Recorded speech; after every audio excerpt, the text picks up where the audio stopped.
नागपुर में राष्ट्रवादी कांग्रेस का काली दिवाली आंदोलन, अनिल देशमुख ने सरकार पर साधा निशाना। नागपुर में राष्ट्रवादी कांग्रेस पार्टी की ओर से शुक्रवार को काली दिवाली मनाते हुए जिलाधिकारी कार्यालय के बाहर धरना आंदोलन किया गया। माजी गृह मंत्री अनिल देशमुख के नेतृत्व में पार्टी कार्यकर्ताओं ने हाथों में काले फलक लेकर सरकार के खिलाफ जोरदार नारेबाजी की। आंदोलनकारियों ने किसानों के संपूर्ण कर्ज माफी, प्रति हेक्टेयर 50,000 रुपए की आर्थिक सहायता, संतरा मौसम्बी उत्पादकों को तुरंत नुकसान भरपाई और पीक बीमा के निकषों में बदलाव की मांग की है। अनिल देशमुख ने आरोप लगाया कि राज्य सरकार द्वारा घोषित राहत पैकेज फसवे और दिखावटी है। उन्होंने कहा कि भारी बारिश और आपत्ति से किसानों को बड़े पैमाने पर नुकसान हुआ है, लेकिन सरकार की उदासीनता के कारण किसान कर्ज और निराश में डूबे हैं। यही वजह है कि इस वर्ष किसानों की दीपावली काली दिवाली मनाने की नौबत आई है। देशमुख ने बताया कि मुख्यमंत्री के गृह जिला नागपुर में ही मात्र 96 लाख रुपए के नुकसान की भरपाई कर दी गई है, जबकि हजारों हेक्टेयर क्षेत्र में फसलें बर्बाद हुई हैं। उन्होंने चेतावनी दी है कि अगर सरकार ने जल्द ही किसानों के हक में ठोस कदम नहीं उठाए तो राष्ट्रवादी कांग्रेस पक्ष राज्य भर में उग्र आंदोलन करेगी। संपूर्ण कर्जमाफी झालीच पाहिजे।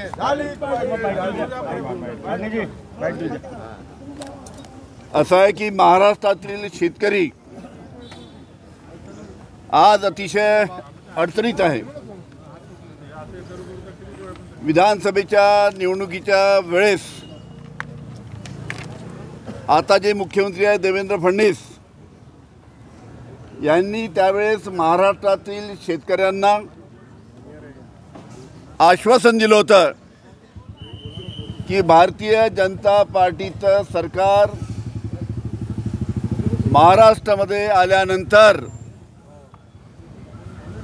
आम्ही शेतकऱ्यांचा 7-12 कोरा करू, 7-12 कोरा करू, 7-12 कोरा करू असं ठासून त्यांनी सांगितलं होतं। आता तेच देवेंद्र फडणवीस महाराष्ट्राचे मुख्यमंत्री झालेत, आज मुख्यमंत्री आहेत। आता सर्व शेतकऱ्यांची मागणी आहे की त्यांनी जे आश्वासन दिलं होतं ते आश्वासन त्यांनी पाळावं आणि लवकरात लवकर शेतकऱ्याच्या कर्जमाफीची घोषणा करावी।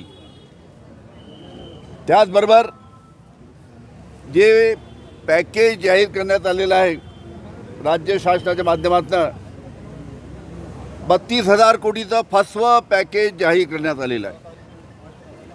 या 32,000 कोटीपैकी आमच्या नागपूर जिल्ह्यासाठी फक्त 96 लाख रुपये मिळाले आहेत। 96 लाख। संपूर्ण महाराष्ट्रामध्ये प्रत्येक जिल्ह्यामध्ये अशाच पद्धतीची फसवी परिस्थिती आहे। हे फसवं पॅकेज आहे। नागपूर जिल्ह्यामध्ये संत्र्याचं नुकसान झालं, मोसंबीचं नुकसान झालं, मोठ्या प्रमाणात मोसंबीची गळ झाली, सोयाबीनवर येलो मोझॅक सारखा रोग आला त्यामुळे सोयाबीनचं नुकसान झालं।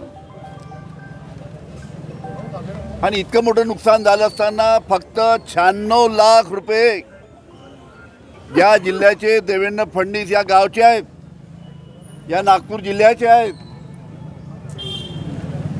आणि या जिल्ह्याचे असताना सुद्धा स्वतःच्या जिल्ह्याकडे त्यांचं दुर्लक्ष आहे। फक्त 96 लाख रुपये त्यांनी या नागपूर जिल्ह्यासाठी मदत म्हणून दिलेले आहेत। अशाच प्रकारची परिस्थिती महाराष्ट्रातील अनेक जिल्ह्यामध्ये आहे। हे फसवं पॅकेज जाहीर करून राज्य शासनाने शेतकऱ्याची दिशाभूल केलेली आहे। त्याचबरोबर आता कापूसाचा लवकरात लवकर रिंगण चालू झालेला आहे। राज्य शासनाने आणि केंद्र शासनाने मिळून जो परदेशातनं जर तुम्हाला कापूस महाराष्ट्रामध्ये किंवा भारतात आणायचा असेल तर जो आयात कर लागतो तो आयात कर पहिले 11% होता। 17 ऑगस्ट रोजी शासनाने निर्णय घेऊन आयात कर 0% केला।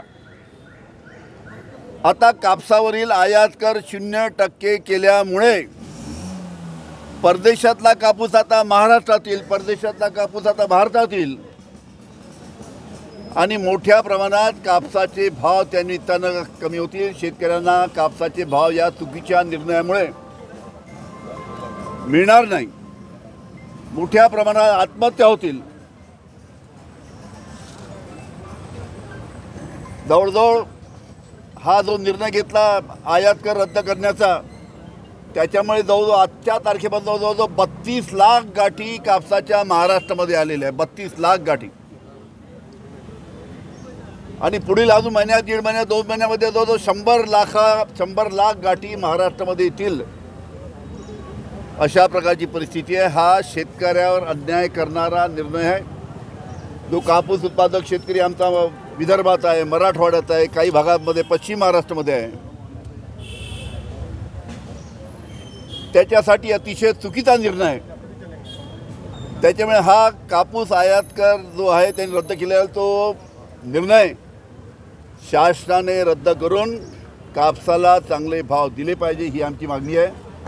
आणि अशा परिस्थितीत आता 2-3 दिवसामध्ये दिवाळी आली आहे. आमचा शेतकरी अडचणीत आहे, चिंतेत आहे. आणि अशा या अडचणीच्या परिस्थितीमध्ये, चिंतेमध्ये असताना कशा पद्धतीने तो दिवाळी साजरी करणार, म्हणून आम्ही राष्ट्रवादी काँग्रेस शरद पवार पक्षाच्या माध्यमातून आज काळी दिवाळी साजरं करण्याचा निर्णय घेतलेला आहे, ज्याच्या माध्यमातून शासनाचे डोळे उघडले पाहिजे की दिवाळीचा सण आला आहे, शेतकरी काळी दिवाळी साजरी करतायत.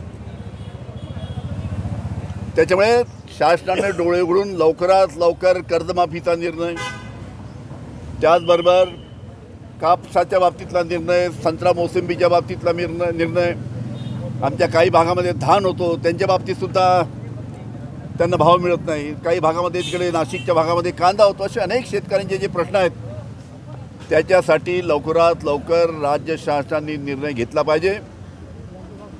आणि म्हणून या सर्व मागण्यासाठी आम्ही सर्व एकत्र आलो आणि काळी दिवाळी आम्ही या ठिकाणी साजरी करतो.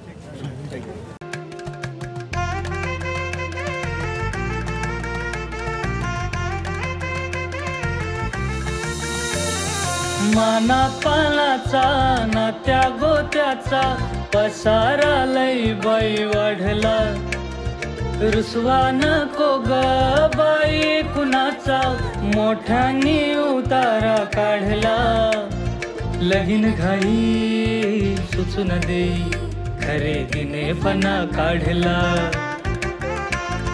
खरेदीला वर्षीधीने उत्साह नवा आणला.